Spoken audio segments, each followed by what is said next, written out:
Welcome back to our channel. We want to thank you for watching. The President of the Republic of Namibia was recently in China.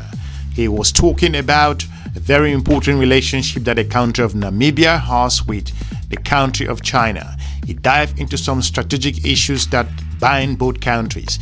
It went ahead to talk about a whole lot of very important strategic investment and collaboration in a whole lot of other areas, from trade, agriculture, commerce, technology, and other areas. But the question came that has always been in the minds of global geopolitical experts. How does the West, what is his perception on how the Western countries perceive African countries' relationship with the country of China, but in this case, the country of Namibia?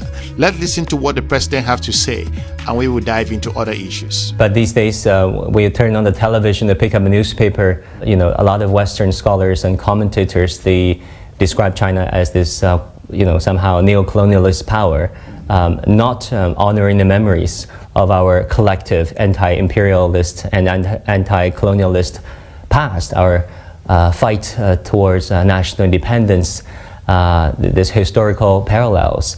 What do you think is behind this collective amnesia of some scholars and commentators in some areas of the world? I think one thing we must understand, honoring your history, honoring the history of your former leaders, and honoring actually the culture and the history of your own country comes in many ways. Some people will write about it. Some people will invent things about it. Some people will produce energy, food, and other things. Some other people respect and protect their own country, whether it is their harbors or space or land or air. So respect coming in many ways. The amnesia is the jealousy, we must admit, that some people are just jealous of what China has become in a short time, getting so many millions of people out of poverty and hunger and putting them at par with the rest of the then developed countries. But ours now is to make sure that we cooperate in the development of our own economies, in the training of our own people, in providing health to our people. You are now free, behave like free people. Develop, choose your friends and talk to your friends the way you want to talk, and not to be told who to talk to and who not to engage with. Another very important question that was asked on how the Namibian government, specifically the president, perceive the relationship with China in terms of development and growth, doing business together. How does he look at the Chinese model? Is that something that can be copied and replicated in the country of Namibia? The president looked into that to compare alongside other countries, talking about, more importantly, how development is perceived. It's about making profit only, or to focus on enriching lives of those who are concerned. Let's take a listen to what he said. Mr. President, you've been coming to China for a long time, since decades ago. Your first trip to China was in the 1990s. I want to ask you about the Chinese path to modernization, because many scholars think that this is a unique path, different from copying indiscriminately a Western prototype. What do you think? Yes, I think it is. So development will take place, but the question is this development for the welfare of the people and the benefit of the world, or is for selfish end? And that is what we have to avoid. We have to work together, cooperate together, and build a shared prosperity for all people, for all nations. What do you identify as the biggest problem, the hindrance from realizing this equitable and equal and just world? I think the inequality of the past, the domination of other countries and other people of the past, we should leave that behind and truly and honestly work together to develop. We have land, we have countries, we have water. There are many, many things we can do.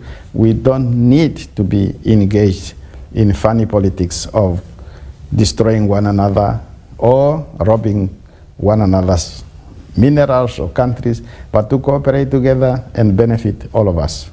The president of Namibia was also asked about his perspective on the global events happening around the world and how Africa engages its geopolitical partners around the world as well. The president was pretty clear with regards to his own perspective on how Africa should deal with its global partners, looking at the different multinational systems. The president was very clear on how he perceived the world to mean, on the dominance with regards to how other countries take advantage of others, and some of the voices of other nations are less heard. This is important for a number of African leaders that are very concerned, giving an example of what's going on at the United Nations Security Council at the moment, where Africa is pushing and Africa's voice needs to be heard.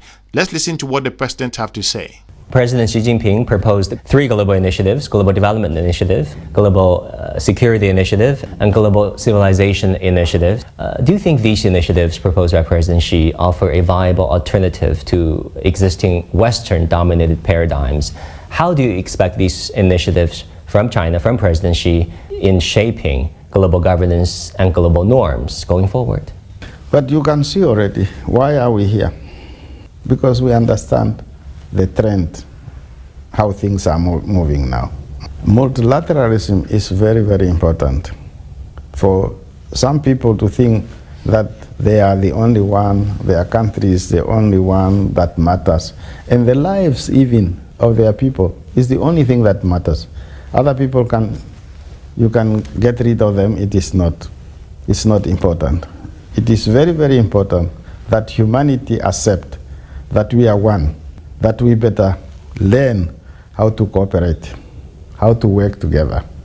And also, no matter how, the way we start is the way we will end. We grow, we contribute to humanity, we go back to the ground. So I think it is very, very important that through the initiative like that, by honest people representing strong, honest principles, they are worthy of pursuing, they are worthy of respecting, and we should work, all of us work together to make humanity at this level of development of the world to live in peace, to be able to live the lives our grandparents or great-great-grandparents could not have imagined. The president of Namibia was asked about specific projects that involves China and Namibia at the moment. The president said that it's important for countries in the continent of Africa to have leaders and also champions who can enable them, show them the way and the road, and explore technology and shape other perspective on how things are being done, so those countries in the continent can copy from them. Let's listen to what the president said. Let's zoom in on some economic cooperation projects between our two countries, China and Namibia. On mining, Husab uranium mine is the single biggest investment made by China in Africa. It's also a model of China and Namibia cooperation. What changes has projects like that brought to your country? A project like that, in the first place, in a country which is need employment, in a country which need technology, in a country which need development, it's very, very important to have, you have to have champions in every respect. You have to have champions in terms of industry, champions in terms of mining, and to be recognized that we are the second or third largest producer of uranium in the world, and to have a company which is strong and a company that is also connected to a major nation is very beneficial to us. And they did not stop there, they also extend to the old Rossing uranium mines. So it become now an industry known and identified by Namibians and for Namibia as a country. And we heard that uranium projects involving Chinese-Namibian cooperation contributed to some 6 to 7% of the country's GDP, generating some 8,000 well-paying jobs and close to $1 billion Namibian dollars in tax revenue. Is that a correct estimate? Yes, and remember, for For 3 million people, that's quite money in the bank, not in the pocket, but in the bank. Mr. President, green hydrogen is another big thing for your country. I know that Namibia strives to be the first country in Africa to achieve carbon neutrality. It is focusing very aggressively on developing green hydrogen on the large scale. Can you tell us a bit about that endeavor? Our late president used to say that 3 or 4 years ago, we never even knew the word hydrogen. But he picked it up.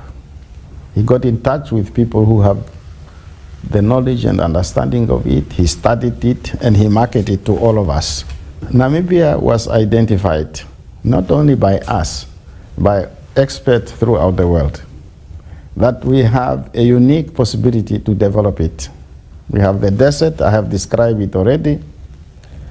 We have the harbor, we have the wind, we have one of the driest place in the world.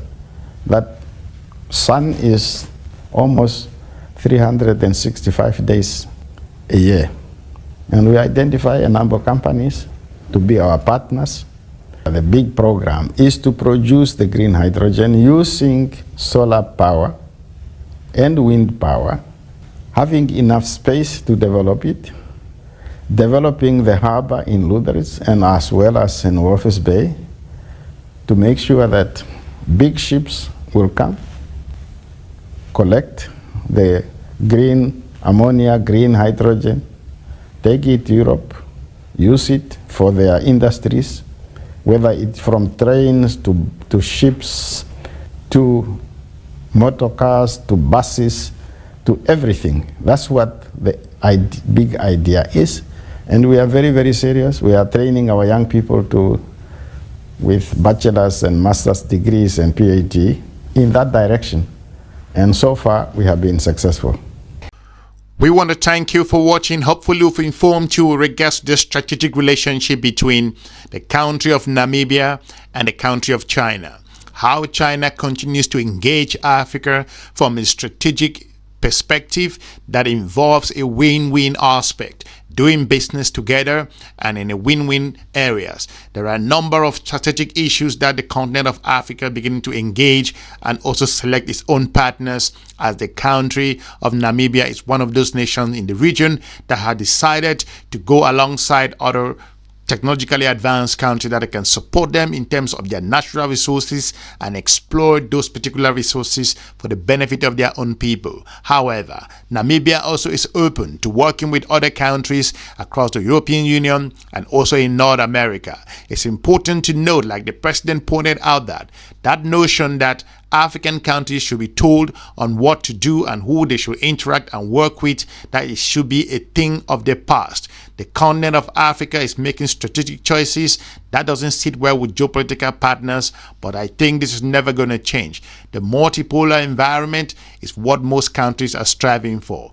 We want to thank you for watching. We are looking forward to meeting you soon in our next episode. Smash the like button. Watch other informative video on our YouTube channel. We are looking forward to meeting you again. Have a pleasant day. Bye-bye.